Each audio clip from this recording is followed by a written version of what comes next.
Hey guys, welcome back to the channel. My name is the OG Gamer, and today we're going to be taking a deep look into the map Origins. Now, if you're a zombies player like myself, you love Origins. Whether, you've seen videos of people playing it, or if you played it yourself, you love Origins. It's a great map.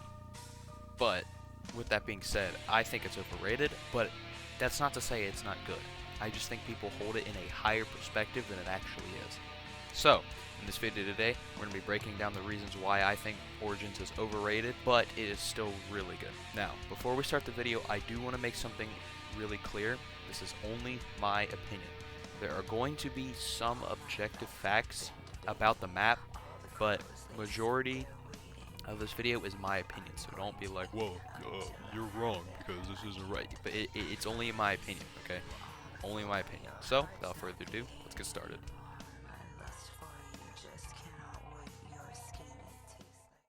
So, with the pros of Origins, I mean, where do you even start? You got the amazing story, you've got the captivating staffs, you got the buildables around the map. It's really good.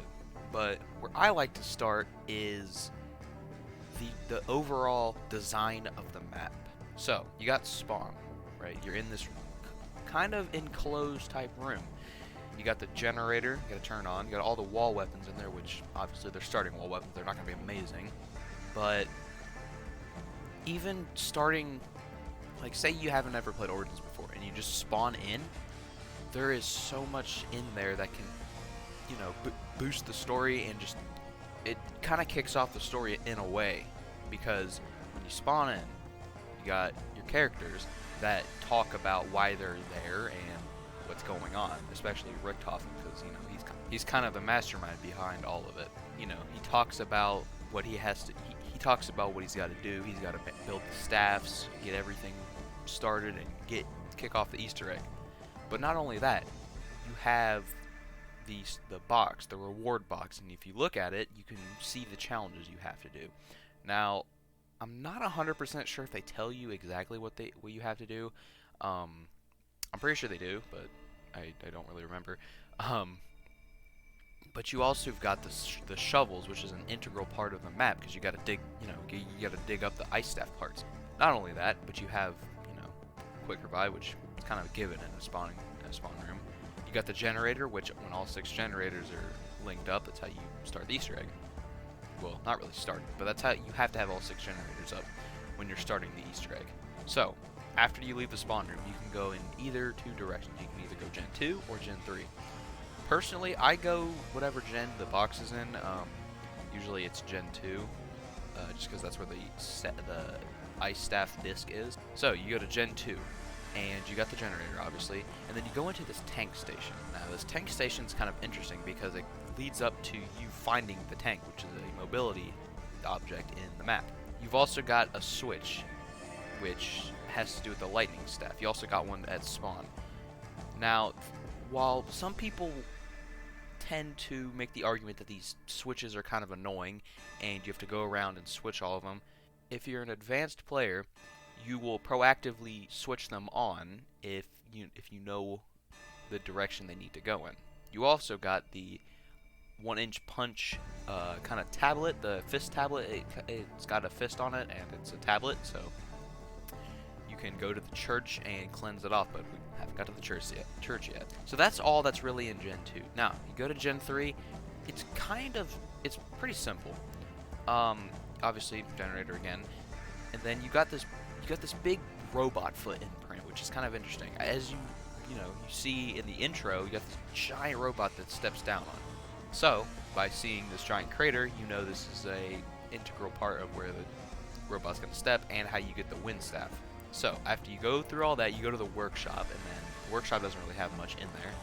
Go there, and then you go out into the mound, the main area. And this is one of my personal favorite spots in any zombies map, because there's so much to do in this main area. It's basically where you're going to be 90% of the time on Origins.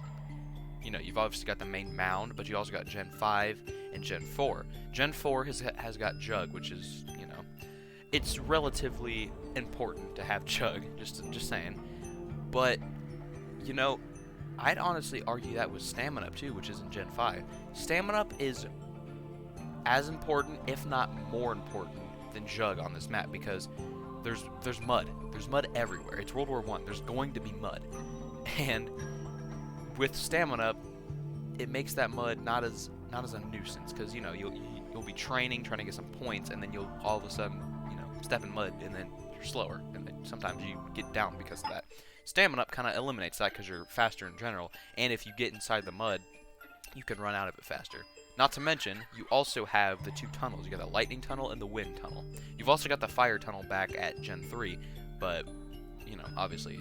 Now, the inside of the mound is kind of its own area in a way, but I like to see it as the underground portion of the midsection, the midsection of Origin. So you go in there, and that's where you build all of your staffs. That is one of the most, if not the most important area of the map, because it's how you build the staffs, the wonder weapons of the map. You've also got the church area, which is where Generator 6 is, and where the tank is. So you go over there. You got 2 switches where you got to do, and you've got the last generator. Now, like I said, you turn all 6 generators on, and that accesses Pack-a-Punch. Now, what I like about Origins is it's a complex map. It's a very heavily storyline-based map, but you can play it casually if you want to. Now, it's not as fun casually as, Doris, as to say, but you can make it work. Like I said, it's not as fun casual, but, it's not horrible. Now, going back to the church, you have the tank, which the tank is the way you get the lightning staff. It's the only way you can get the lightning staff because it's the main point of getting it. You ride the tank, you jump off at 3 locations, and kind of going back to stamina, if you don't have stamina, getting the last 2 locations in one run is a lot harder than you may think. But with stamina, it makes it 10 times easier to do because you'll have the speed to run back to the tank before it goes up the mound. Not only that, but that's where a fire staff part is. Back at the church, after you turn on Gen 6, a fire staff part will emerge from another reward bot. Now, let's talk about some more pros of the map. Not just the, map design in general. Let's talk about the wonder weapons, the staffs. The staffs are the most iconic part of the map, but I'm not gonna lie. They're not the best wonder weapons of all time. They're great, don't get me wrong. They're some of my favorite wonder weapons of all time, but they have some flaws. First off, building the actual staffs isn't the hard part. It's actually quite simple. The hardest one's probably the wind, because you have to go through all the robots' feet. Upgrading them is kind of a headache. Now, I'm basing this off of the solo experience. I'm sure co-op is a lot easier because you can maximize your efficiency with this, but in solo, it's not very fun, really. It's quite tedious. And I think part of the reason behind that is because you can't hold more than 1 staff at a time, which, makes sense because you'd be overpowered as hell if you could, but it would be so much more faster if you could hold 2 staffs at once. Maybe you could somehow hold a staff on your back or something and upgrade to it and, go through the process to upgrade 2 at a time. I get why they didn't do that because, like I said, that'd be kind of broken, but they could maybe make a system where you can only use 1 staff at a time, and, you could switch it out, but maybe there's a time cooldown or something like that. Find some way to balance it. Another thing I hate doing is going to the crazy place 1,000 times to do the to do the steps in the crazy place to upgrade it. The piano step, the getting kills on the fire, kind of great thing. Getting the ice staff symbols correct and getting the wind staff symbols correct. They're not hard. They're just time consuming because you have to constantly place the gramophone down, open the portals and whatnot. I never understood why Treyarch didn't decide to make the portals stay open once you open them.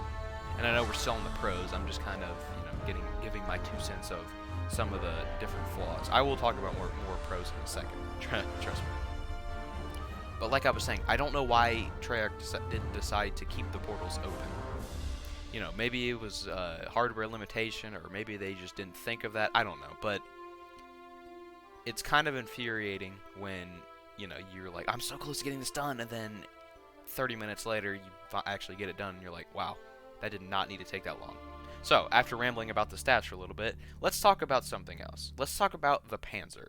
Now, some people hate the Panzer beyond belief. And honestly, I actually don't hate the Panzer. I think it adds a sense of challenge to Origins. You know, you could be running around with the most OP, some of the most OP wonder weapons in zombies, you know, the staffs, obviously. But, you know, every 8 rounds, that Panzer will drop in and kind of make it a little bit chaotic, kind of like Brutus in a way. You know, he doesn't lock stuff down, but he'll make it hectic for a while. Not only that, but it's not like George or any other boss that doesn't give you a reward. He gives you something after you kill him. He gives you a random drop, and the first time you kill him, he gives you a fire staff part, which I think is a good way to kind of balance out getting the parts for the staffs. The fire staff is not hard to get, but you also have to kill a Panzer to get the last piece. Well, yeah, the last piece. Not only that, but the Panzer also requires accuracy, because if you strike him in the head with pretty much any gun other than like an RPG or something, you can kill him. It's relatively easy to kill him if you have good accuracy and you hit him in the head. But if you don't, it's a lot harder to kill him. So in a sense, it's rewarding to have good accuracy. You know, you hit him in the head, you get a good drop. If you don't, you have the possibility of going down and, you know, losing your run.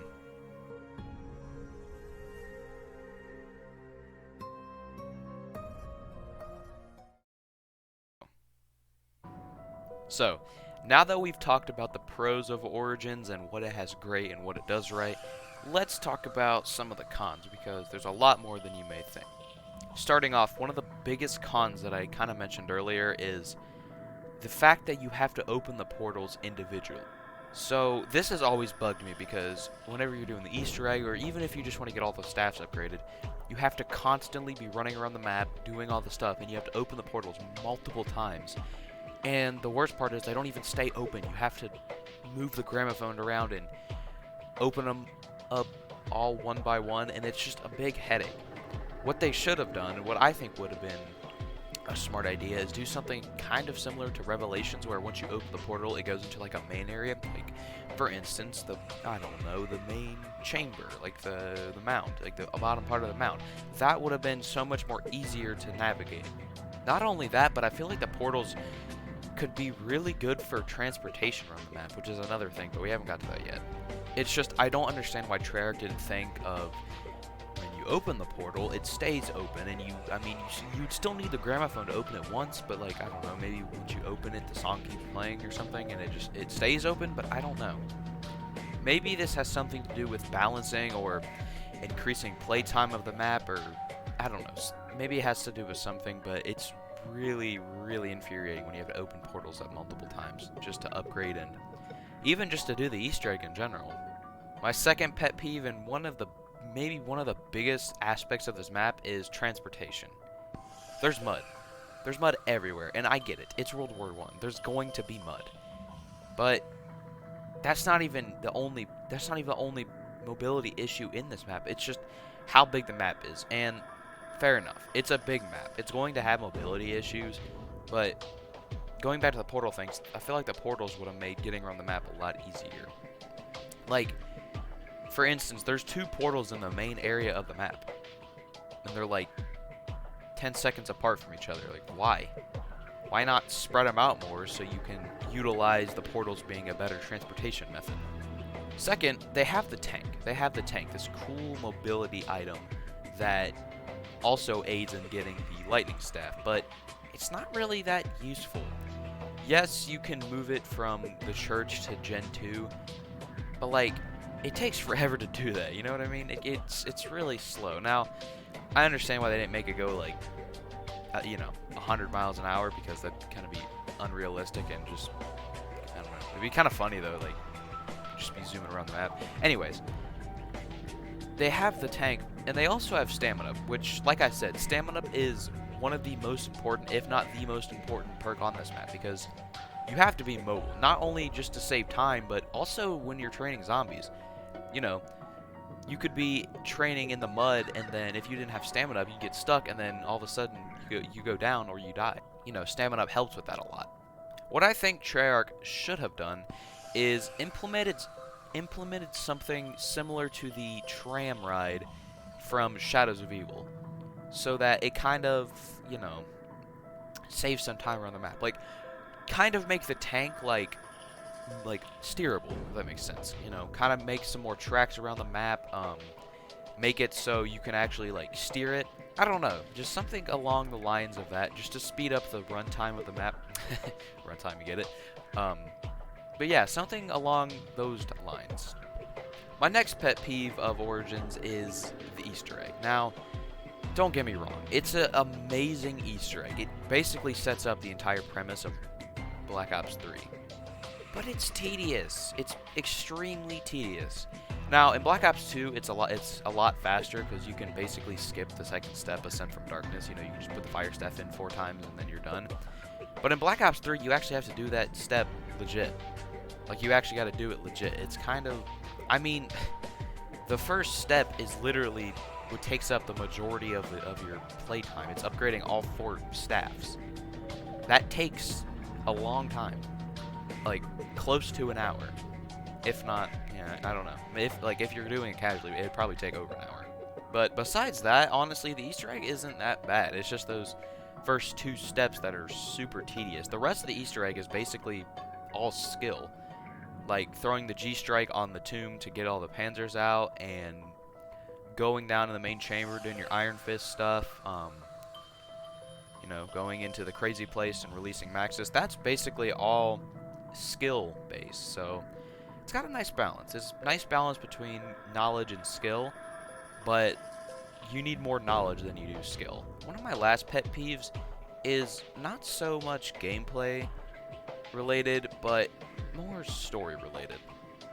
So, when you first spawn in Origins, it's pretty normal, but the setting is almost, I don't want to say hijacked, but yeah, basically hijacked when Samantha starts talking. It can be polarizing the first time you hear it, if you're not a really, you know, storyline-based person.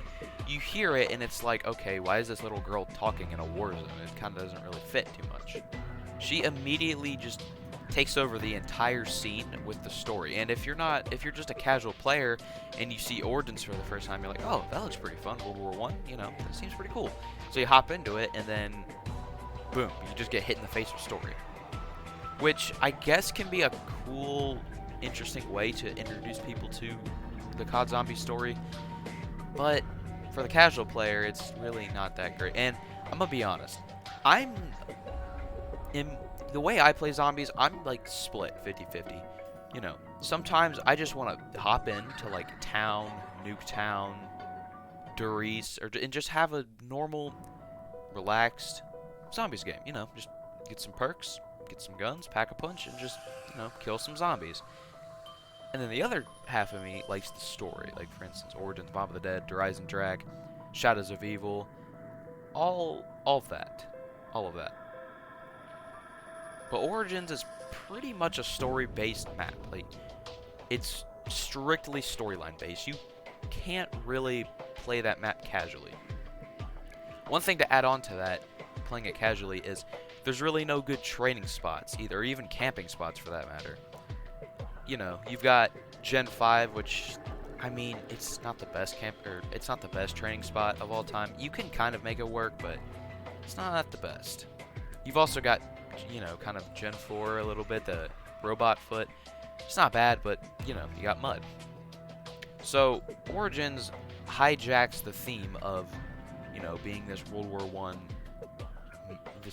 I setting map, and takes it to, okay, this is basically the origins, no pun intended, of the Black Ops 3 story, which, you know, I think that was a good play on Treyarch's end, but not the best. So, those are basically the pros and cons of the way I see Origins, in my opinion. Lastly, I want to state this was only my opinion, so, you know, if you don't agree with some things, then that's 100% fine.